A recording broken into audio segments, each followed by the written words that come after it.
بخاری صاحب، نواز شریف صاحب کو جیل میں کیا چاہیے سر؟ مجھے سمجھ نہیں آتی.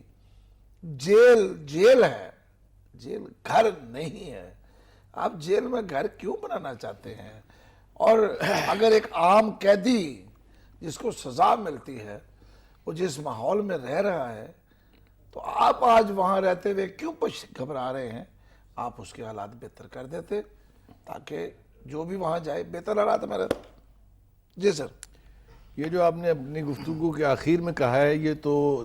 جو کیئر ٹیکرز ہیں ان کے منسٹر آف انفارمیشن نے بھی اپنی بریفنگ میں کہا چلیں آپ ہم کو سیدھا ان کا آپ کو اگر ایک بہتر حالات جیل کے چاہیے تھے تو آپ کو چاہیے تھا کہ یہ فیسیلیٹیز، یہ ساری سہولتیں جو ہیں آپ جیل میں مہیا کر دیتے تاکہ آپ کو بھی میسر ہوتی. یہی بات آپ نے کہی ہے. میرا خیال یہ ہے کہ حکام جو ہیں وہ آئی ڈونٹ نو کیا ریزن ہے ان کے پاس، وہ انہیں اڈیالہ جیل میں رکھ کے اور سہارا ریسٹ ہاؤس میں نہ شفٹ کر کے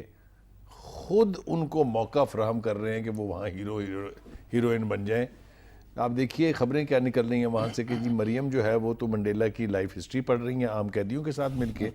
اور نواز شریف صاحب کے بارے میں جو لوگ انہیں ملے ہیں، جس میں لاہور ہائی کورٹ کے اور سپریم کورٹ ہائی کورٹ کے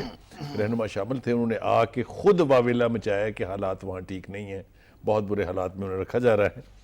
تو میرے خیال سے یہ ہوتا یہ ہے کہ جب اس قسم کے مواقع آتے ہیں تو کسی نہ کسی کو بڑے دل کا مظاہرہ کرنا چاہیے تاکہ رویوں کے اعتبار سے کسی کو کوئی گالی نہ دی جا سکے. ہو یہ رہا ہے کہ یہ تو پتہ نہیں چل رہا کہ کون اپنا سکور سیٹل کر رہا ہے، کون اپنا ادھار چکا رہا ہے، لیکن بدنامی اور تضحیق پاکستان کی فوج کی جا رہی ہے جو میرے لیے ناقابل قبول ہے. مطلب کہنے کا یہ ہے کہ آپ ایسا ملبہ ڈال رہے ہیں تقریروں میں بھی، اپنے پروجیکشن میں بھی، اپنے پروپیگنڈے میں بھی، اور اس سے فائدہ یہاں کسی کو پہنچ رہا ہے یا نقصان ہو رہا ہے یا نہیں ہو رہا ہے، لیکن پوری عالمی سطح کے اوپر